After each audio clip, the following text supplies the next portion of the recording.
અમદાવાદ એસઓજીના સ્વાંગમાં ભરૂચના Dubai return યુવક અને ગર્લફ્રેન્ડનું અપહરણ કરાયું. અમદાવાદ એસઓજીની ઓળખ આપી કરાયું હતું અપહરણ. ગંભીર ગુનામાં ફરિયાદીને ફસાવી ટોળકીએ 4.5 લાખની રોકડ પણ પડાવી લીધી હતી. માંજરપુર પોલીસે આ મામલે તાંદલજાના આફતાબ પઠાણ અને વડોદરા સેન્ટ્રલ જેલના હવાલદાર યાજ્ઞિકની કરી ધરપકડ. જ્યારે કાનાભાઈ સહિત 2 પોલીસની પકડથી દૂર. જોકે અપહરણ કરાયેલી યુવતી ક્યાં તે એક સવાલ.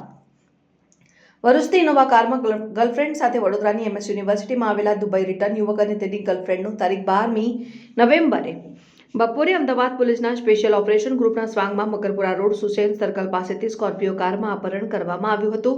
યુવતીને ક્યાં લઈ જવાઈ હતી તે યુવકને ખ્યાલ નથી, પરંતુ યુવકને તેની જ ઇનોવામાં અમદાવાદ સિટી એમ લઈ જવાયો હતો.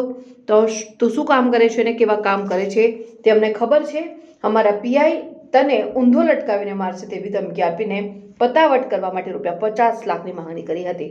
ભરૂચ ખાતે રહેતા પીડિત યુવક અફાનના ભાઈ પાસેથી બળજબરીપૂર્વક ₹4.5 લાખ પડાવી લીધા હતા અને પોલીસના સ્વાંગમાં અપહરણકારોની ચુંગાલમાંથી છૂટેલા અફાને માંજરપુર પોલીસ સ્ટેશનમાં ફરિયાદ નોંધાવી છે. ગત તારીખ 12મી નવેમ્બરે અફાન તેની ગર્લફ્રેન્ડ સાથે ઇનોવા કારમાં વડોદરા ખાતેની એમએસ યુનિવર્સિટી આવ્યો હતો. પાછા જતી વખતે બપોરે મકરપુરા રોડ સુસેન સર્કલ પાસે સ્કોર્પિયો કારે ઇનોવા ઊભી રખાવી હતી. જે કારમાંથી ઉતરેલા શખ્સોએ અમદાવાદ પોલીસના એસઓજીમાંથી યાશિક સાહેબ અને ટીમ તરીકે પરિચય આપ્યો હતો ને ફરિયાદમાં કરેલા આક્ષેપ પ્રમાણે યુવતીને બળજબરીપૂર્વક સ્કોર્પિયોમાં બેસાડી દેવામાં આવી હતી. જ્યારે અફાને તેની ઇનોવા કારમાં અમદાવાદ સિટીએમ લઈ જવાયો હતો. પોલીસે આ મામલે સેન્ટ્રલ જેલના હવાલદાર યાજ્ઞિક ઉપરાંત તેનો સાથીદાર આફતાબ પઠાણની કરી ધરપકડ અને 2ની શોધખોળ ચાલુ. સ્ટેશનમાં એક ગુનો નોંધાયો છે કિડનેપિંગનો થોડા દિવસ અગાઉ અફાન કાની કરીને જે ફરિયાદી છે તેઓ એક મહિલાના કોન્ટેક્ટમાં આવે છે ઇન્સ્ટાગ્રામ થ્રુ, અને ત્યારબાદ એમની મિત્રતા બંધાય છે. અને એ જે મહિલા છે તેને એમએસ યુનિવર્સિટીમાં એક કામ માટે આવવાનું થાય છે. ત્યારે તે ફરિયાદીનો કોન્ટેક્ટ કરે છે અને ફરિયાદી પોતાની ઇનોવામાં તેને પોતાના કામ માટે એમએસ યુનિવર્સિટી લઈને આવે છે.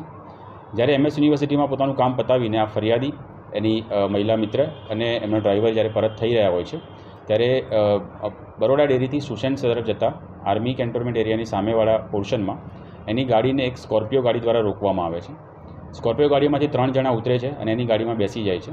પછી થોડી આગળ જઈને એ 3 બેસેલા અન્ય ઈસમોમાંથી એક ઈસમ જે આની મહિલા ફ્રેન્ડ છે ફરિયાદીની, તેને લઈને ઉતરી જાય છે અને એ અલગ ગાડીમાં નીકળી જાય છે. ત્યારબાદ 2 અન્ય ઈસમો અને ફરિયાદી અને એમના ડ્રાઈવર એ ફરિયાદીને એમની જ ગાડીમાં, એમની જ ઇનોવા ગાડીમાં એક્સપ્રેસ વેના માધ્યમથી અમદાવાદ સુધી લઈ જાય છે અને તેની પાસેથી એવી માંગણી કરે છે કે તારા જે પણ ધંધા છે અમને ખબર છે, અમે પોલીસમાંથી આવીએ છીએ અને તારો ઉપર ગંભીરમાં ગંભીર ગુનો દાખલ થશે જેવી ધમકી આપીને તેની પાસેથી પૈસાની માંગણી કરે છે. અંતે ₹4 લાખ માંગણી કરે છે અને પરત બરોડા ફરે છે. ફરિયાદીના ભાઈનો કોન્ટેક્ટ કરવામાં આવે છે અને ફરિયાદીના ભાઈને કહેવામાં આવે છે કે લાલબાગ બ્રિજની નીચે આવેલા એસબીઆઈ એટીએમની બહાર ₹4 લાખ મૂકવાનું કહે છે. અને જ્યારે ફરિયાદીનો ભાઈ ₹4 લાખ મૂકી દે છે ત્યારે અન્ય કોઈ ઈસમ આવીને એ પૈસા કલેક્ટ કરી લે છે. ત્યારબાદ તેનો ફોન જે આરોપી છે તે પોતાની પાસે રાખી લે છે અને ફરિયાદીને ત્યાં જ ઇનોવા ગાડીમાં રાત્રે છોડી દે છે. ફરિયાદી ખૂબ જ ડરેલી હાલતમાં પોતાના ઘરે જાય છે અને બીજા દિવસે ફરીથી તેનો કોન્ટેક્ટ કરવામાં આવે છે આરોપી દ્વારા અને અન્ય પૈસાની માંગણી કરવામાં આવે છે. જ્યારે તે અન્ય માંગવામાં આવેલા પૈસા આપવા માટે ફરીથી બરોડા આવે છે ત્યારે તેને ધ્યાનમાં આવે છે કે જે આરોપી દ્વારા આ કૃત્ય કરવામાં આવ્યું હતું, કિડનેપિંગ કરવામાં આવી હતી અને ખંડણી માગવામાં આવી હતી, તે કોણ છે તે બાબતે તેને જાણ થાય છે. જેમાં એક ઈસમ આફતાબ પઠાણ કરીને નામ એના ધ્યાને આવે છે, જે તાંદલજાના રહેવાસી છે, અને અન્ય ઈસમ યાજ્ઞિક કરીને જે જેલ પોલીસ તરીકે કામ કરે છે, તે 2 વિશે એના ધ્યાનમાં આવે છે. અને આટલી ઘટના તેમના ધ્યાને આવતા ફરિયાદી ફરિયાદ કરવા માટે પોલીસ સ્ટેશન આવે છે અને ત્યારબાદ તેમની વિગતે ફરિયાદ લેવામાં આવે છે. અત્યારે હાલમાં આફતાબ પઠાણ અને યાજ્ઞિકની અટક કરવામાં આવી ગઈ છે અને અન્ય 2 ઈસમો હજુ પણ વોન્ટેડ છે. એમની મોડસ ઓપરેન્ડી એ હતી કે એને રોકીને એની પાસેથી પૈસા પડાવવા એમની મેઇન મોડસ ઓપરેન્ડી હતી. તેમની પાસે એવા કોઈ પુરાવા છે કે જેના આધાર પર પૈસા માંગી શકે છે એ બાબતે તપાસ કરવાની ચાલુ છે. પણ ફરિયાદીને ડરાવવામાં આવ્યો હતો કે તને મારવામાં આવશે અને તારી વિરુદ્ધમાં ગંભીર ગુના દાખલ કરવામાં આવશે. આ રીતે એને ડરાવીને એની પાસેથી પૈસા પડાવવાનો એમનો મેઇન મોડસ ઓપરેન્ડી અત્યારે હાલમાં ધ્યાને આવ્યું છે. પોલીસકર્મી કોણ છે? યાજ્ઞિક કરીને જે ભાઈ છે તે પોલીસકર્મી છે. કઈ આગળ ફરજ બજાવે છે? તે jail police Baroda central jail પોલીસમાં ફરજ બજાવે છે. જેટલા બી લોકો આ ઘટનામાં જોડાયેલા છે, સામેલ છે, એકબીજાને કોણ કોણ ઓળખે છે, કેવી રીતે ઓળખે છે, એવું કંઈ જાણી શકાયું છે? જે 3 જણા બેઠા હતા એમાંથી 2 જણની ઓળખ થઈ ગઈ છે.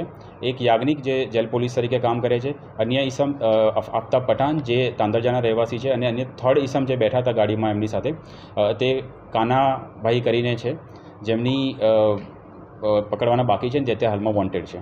જે ફરિયાદી છે એ અકોટા વિસ્તારમાં એનો ભાઈ પૈસા લઈને અકોટા વિસ્તારમાં કોઈ ગલ્લા ઉપર જાય છે અને ત્યાં આગળથી એ ફોન કલેક્ટ કરે છે અને ગલ્લા ઉપર પૈસા પણ આપે છે. તો કયો ગલ્લો છે અને શું છે? એક ગલ્લો છે જે બંધ છે, એ બંધ ગલ્લાની બહાર એક માણસ ઊભો હશે, એને તારે લાખ રૂપિયા આપવાના છે એવું આરોપી દ્વારા કહેવામાં આવ્યું. ત્યારે ફરિયાદીનો ભાઈ એ લાખ રૂપિયા આપવા જાય છે. ત્યારે એ ભાઈ પૂછે છે કે તું આ પૈસા શાના માટે આપે છે? ત્યારે તમામ ઘટના ફરિયાદીનો ભાઈ જ્યારે જણાવે છે ત્યારે એ જેને પૈસા આપવાના છે એ વ્યક્તિ દ્વારા આ નામ ખુલવામાં આવે છે કે આ જે વ્યક્તિ છે આ ચીટર છે અને આ રીતે ચીટિંગના કામ કરે છે. અને ત્યારબાદ સમગ્ર ઘટના સામે આવતા ફરિયાદી આપણી પાસે ફરિયાદ કરવા માટે આવે છે. આ લોકોએ રેકી કરી હતી કે કેવી રીતે આ સમગ્ર ઘટનાનું પ્લાનિંગ કર્યું હતું? એ બાબતે હજુ તપાસ કરવાની રહેશે કે એ લોકોની જે મૂવમેન્ટ છે, મૂવમેન્ટ પર આ લોકોની વોચ હતી કે નહીં, તે અન્ય ટેકનિકલ પુરાવાના આધારે તપાસ કરવામાં આવશે. આફતાબ અને યાજ્ઞિક મિત્રો છે. આફતાબ અને યાજ્ઞિકની મુખ્ય ભૂમિકા આ કિડનેપિંગ કરવામાં અને એક્સટોર્શન કરવામાં મુખ્ય ભૂમિકા છે. કોઈ અન્ય ગુનાઓ છે? હજુ સુધી સામે નથી આવ્યા, પણ હજુ ઊંડાણમાં તપાસ કરી રહ્યા છે. જો કંઈ સામે આવશે તો. ગલ્લા પર રૂપિયા લેવા માટે કોણ આવ્યું? ગલ્લા પર રૂપિયા લેવા માટે જે આવ્યો તો એ ઈસમ પાનના ગલ્લાવાળો જ હતો એવું એમનું કહેવું છે. પણ હજુ પણ એ બાબતે એના જે સીસીટીવી ફૂટેજ છે અને જે લેવા માટે આવ્યા તેના ફોન નંબરના આધારે ઊંડાણમાં તપાસ અત્યારે ચાલુ છે. એની અટકાયતી પગલાં કંઈ લેવામાં આવે છે ગલ્લાવાળા જેને પૈસા છેલ્લે લીધા? એ બાબતે હજુ તપાસ ચાલુ છે. તેનો રોલ આમાં હતો કે નહીં એ બાબતે તપાસ ચાલુ છે. પૈસા લેવા માટે કોણ આવ્યું સાહેબ? એટીએમ પર જે પૈસા લેવા માટે આવ્યા હતા તેમનો આ લોકોએ વિડીયો ઉતાર્યો છે એવું ફરિયાદીનું કહેવું છે. ફરિયાદીએ એ વિડીયો આપણને આપ્યો પણ છે, તો તેની ખરાઈ હાલમાં ચાલુ છે. અને ફરિયાદીના કહેવા પ્રમાણે જે યાજ્ઞિક છે તે એટીએમ પાસે પૈસા લેવા માટે કેટલા લોકો સંડોવાયેલા હોવાનું કહે છે? અત્યારે હાલમાં 4 લોકો સંડોવાયેલા હોવાનું ધ્યાને આવ્યું છે. અને હજુ તપાસ ઊંડાણપૂર્વક કરવામાં આવશે અને જેટલા પણ નવા નામ અને ચહેરા સામે આવશે તેને આમાં જે ગાડી લઈને ગયા હતા સુસન રોડ, જો તમે કહો